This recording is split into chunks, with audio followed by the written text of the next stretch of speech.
Beleza, vamos lá. Então, nesse vídeo eu vou revisar aqui um pouquinho do que a gente viu na última aula e tentar falar um pouco sobre a SVM, a Support Vector Machine, usando um kernel não linear, beleza? E a gente vai tentar também entender essa diferença, né, entre uma abordagem, um algoritmo, né, que tem um comportamento linear e um algoritmo que ele tem um comportamento não linear, né? Esse conceito ele é importante, certo? Então, lá no finalzinho, a gente vai aproveitar e fazer uma discussãozinha breve sobre o resultado dessas duas FVM, a linear e a não linear, e uma discussãozinha sobre é, é, essa, é, é, digamos, esses dois tipos de modelo, né? Então, vamos lá. Aqui tem um roteirozinho que a gente fez rapidamente na última aula, né? É, então, o que a gente fez? A gente fez o carregamento dos dados, né? A gente escolheu alguns atributos aí dessa base de dados, né? Fez uma analisada breve, escolheu alguns atributos, beleza? Escolhendo dois atributos, justamente para facilitar a visualização, né? Lembrando que esse exemplo eu peguei de propósito para a gente realmente tentar fazer essa abstração, né, de como os dados se comportam, né? Como é que esses dados se comportam, né? Como a gente pode visualizar esses dados. Então, a gente conseguiu visualizar nos 2D, mas a partir de agora, né, a partir dos próximos exemplos, teoricamente vai ser um pouco mais difícil de visualizar esses dados, né? Visualizar como é que esses dados são distribuídos em um espaço de entrada, beleza? Aí eu trouxe uma visualização 2D para ajudar. Então, eu peguei dois atributos, uma base de dados com dois atributos para ajudar realmente nessa abstração de como os dados se comportam, né? E até essa coisa de eu quero separar os dados, né? Eu quero separar, quero colocar de um lado uma classe e do outro lado outra classe, né? Então, a gente consegue, um problema de duas dimensões, isso ajuda, né, a abstrair, mas também a visualizar essa abstração. É, então, por padrão, a gente tem que fazer uma divisão dos dados, né? É, Na verdade, é uma estratégia metodológica, né? Então, eu divido os dados em treinamento, né? Um conjunto de treinamento e teste, né? Basicamente, justamente para evitar, é, digamos, na verdade, para avaliar com melhor qualidade a capacidade de generalização do modelo, né? Será que de fato esse modelo aprendeu ou decorou, né? E facilita até a identificação de overfit, né? A estratégia de identificar overfit, ou seja, será que ele decorou? Será que ele será que ele entrou em uma situação, né, de aprendizado tão intensa que na verdade ele está compreendendo, ele está decorando, ele está copiando, ele está memorizando exatamente o dado de entrada, né? O conjunto de entrada, né? Então, essa estratégia de dividir em treinamento e teste ajuda muito nesse sentido, né? Então, a gente consegue fazer uma avaliação da capacidade de generalização do modelo a partir de informações que não foram vistas anteriormente, beleza? Assim, eu vou tentar, sempre que um conceito for importante, eu vou tentar bater na tecla aqui e voltar algumas vezes, certo? Até que vocês digam assim, professor, eu cansei já, não precisa repetir de novo esse negócio. Beleza?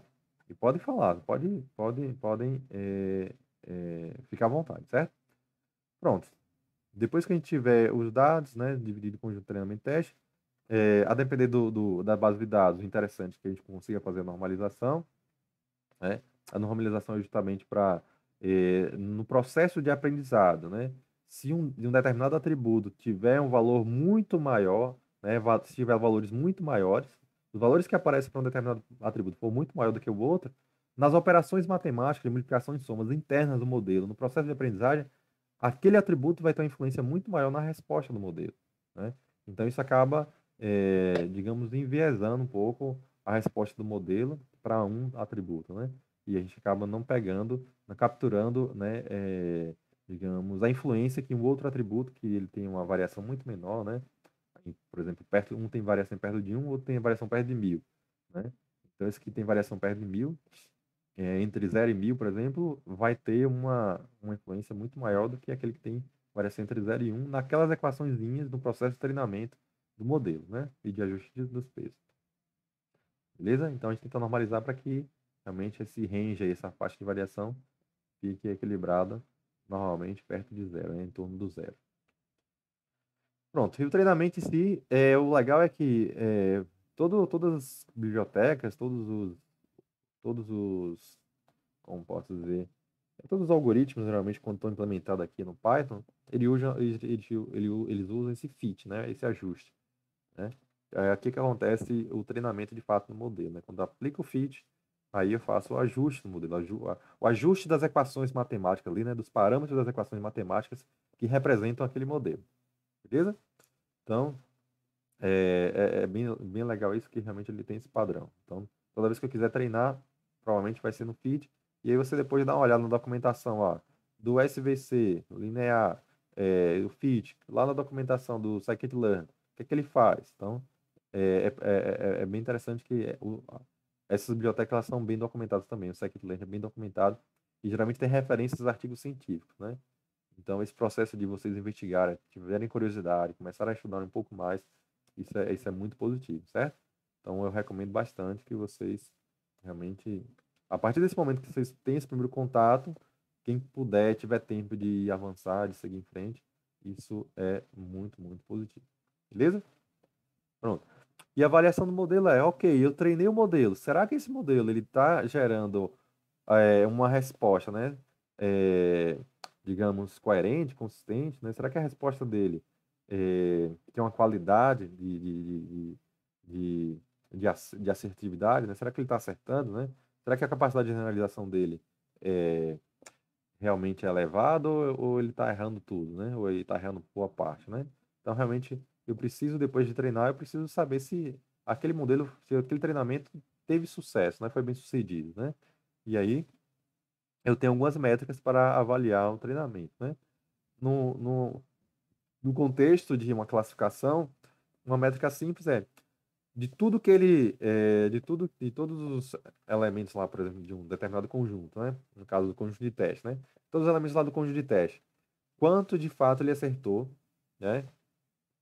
Do total de elementos, né? Então eu teria uma taxa de acerto aí, né? Ah, eu tenho lá, sei lá, um exemplo bem simples, eu tenho 10 elementos, né?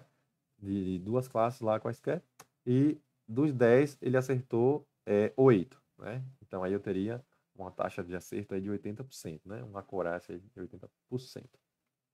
Beleza? E aí eu tenho também uma matriz de confusão, né? Que aí ela vai conseguir observar um pouco mais em detalhe e mostrar o que acontece para cada classe, né? O quanto ele acertou de cada classe, né? A gente consegue até ter uma ideia do quão equilibrado está essa base de dados. Será que é, tem mais classes do tipo, ou digamos que tem a classe A e B. Será que a classe A tem muito mais elementos do que a classe B? Será que ele acerta bem a classe A e erra e ele não acerta tão bem a classe B? Então, esse estudo um pouco mais detalhado de como está acontecendo é, da qualidade desse acerto, né, da qualidade dessa previsão. Como é que está acontecendo essa previsão? Será que realmente ele está acertando bem para as duas classes, né? Quais são as dificuldades que esse modelo está tendo em cada uma dessas classes? Então, a matriz de confusão ajuda muito nesse sentido. Beleza? E a visualização é interessante também. É interessante fazer uma visualização dos dados, porque a gente consegue ter uma ideia da complexidade que é fazer uma classificação, né? A complexidade que o modelo matemático, né, o modelo de machine learning, vai ter de criar uma fronteira, né? Uma função matemática que consiga separar bem esses dois conjuntos, né? Por exemplo, olhando esses dados aqui em duas dimensões, esse não é um conjunto fácil de separar, né? O que seria um conjunto fácil de separar? Seria um conjunto que tem uma grande concentração de bolinhas verdes aqui, ó, elementos do conjunto verde, né, do conjunto não compra. Se todos os elementos do conjunto não compra tivesse centralizado aqui, ó, e polarizado, né, tivesse condensado mais para o lado inferior esquerdo e tivesse um gap enorme, uma faixa branca aqui, um vazio enorme, né, e do outro lado superior direito tivesse uma concentração de pontinhos vermelhos, isso significa que, para um modelo matemático, até por perceptron, esse conjunto seria bem fácil de separar, né? Então, assim, por isso que o perceptron ele é bem interessante nesse sentido, porque ele traz para a gente esses conceitos bem básicos, né? e usando equações matemáticas extremamente simples, né? Ele usa uma equação de uma reta. Então, será que se tivesse uma polarização, né? Ao invés de estar esse espalhamento aqui, ó, aqui está espalhado, né? Tem uma mistura aqui nesse ponto. Mas se imagine que isso aqui tivesse um vazio enorme, uma região branca, né? Então, branco aqui, um vazio, não tem nenhum elemento aqui. E os elementos da classe A tivessem uma concentração aqui embaixo e o da classe, né, vermelhinha aqui em cima. Se eu passasse uma reta aqui no meio, né, teria até liberdade para passar uma reta aqui, em diferentes posições aqui do meio, eu conseguiria dizer claramente qual é a fronteira que separa essas duas classes, né? Então, assim, é, essa visualização ajuda muito a gente compreender o quão difícil vai ser separar esses dados, né? Por exemplo, olhando esses dados aqui, um perceptron teria um pouco de dificuldade para realmente, digamos, separar perfeitamente esses dados, né? Mas do jeito que está aqui, boa parte dos modelos também terão dificuldade, né? Boa parte dos modelos terão dificuldade, beleza? Aí, assim, alguns modelos vão ter realmente mais robustez ao criar uma fronteira aqui de separação, né? Uma margem de separação, né? Uma linha que separa, ou uma equação, uma função matemática que separa esses dois conjuntos. Beleza? Então, assim, é para vocês não se preocupar muito, não, né? Isso aqui eu vou gravar um vídeo com calma, explicando aqui, porque é detalhe de como usar o plot, então, senão a gente vai perder, não, perder um pouco, a gente vai deixar de usar um tempo para prática, que é o mais importante, então eu quero deixar mais tempo para a gente praticar, beleza? Deixa eu ver aqui. Pronto. Aí, ok. Então, basicamente, o que a gente viu na última aula foi isso aqui, né? O gráfico a gente não conseguiu entrar em detalhe, eu acabei correndo um pouco mais, mas basicamente foi isso, ok? Então, estou retomando aqui para vocês repetirem sobre esses principais pontos, ok? Então, reflita sobre esses pontos. Eu quero que vocês compreendam bem, não é? Como é que eu carrego uma base de dados? Isso é extremamente importante. Como é que eu escolho os atributos? Aqui a gente fez uma escolha simples, mas é importante depois dar uma estudada, entender como é que esses códigos de seleção aqui, como é que eu escolho um determinado atributo, né? Como é que eu monto aqui o meu X, né? Que são os dados de entrada do modelo, isso é importante. A divisão também de conjunto de dados, treinamento e testes, isso aqui também é muito importante. A normalização, é, ela tende a ser importante, né? Principalmente quando, às vezes, realmente a base de dados já está bonitinha, organizada, prontinha para a gente utilizar. Ou às vezes o problema é que a gente está selecionando, está trabalhando, os dados também já têm uma faixa de valores. Então, isso aqui é importante, ok, mas isso aqui é de uma forma opcional, né? Às vezes vai acontecer ou não, né? Isso aqui não é obrigatório, não. Digamos, nessa sequência de ações que eu faço aqui, a normalização pode ser opcional porque os dados já podem, de uma forma, já estar bem estruturado, bem organizado. Até na coleta, o fenômeno que eu estou observando, que eu estou coletando, ele já vem com os dados normalizados, então eu preciso aplicar a normalização, né? Já vem com os dados bem, digamos, bem comportados dentro de uma determinada faixa.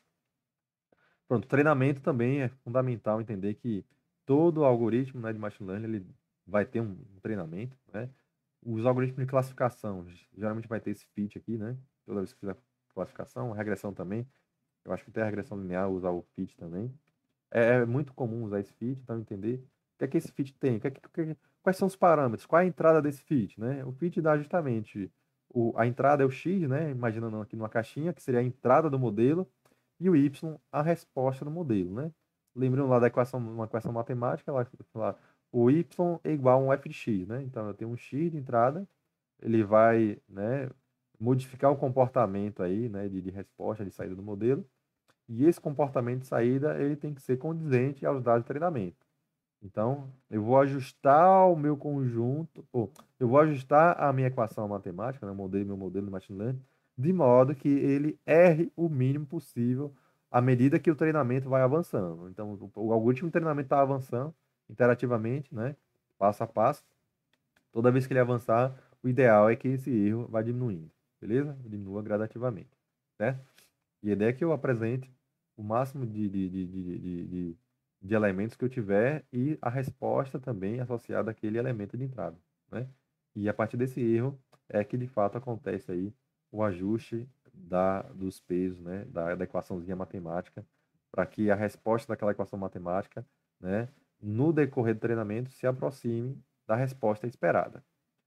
Beleza? Ok, então, pronto. E a visualização era mais nesse sentido aqui. Ok, pessoal? Dúvidas até aqui?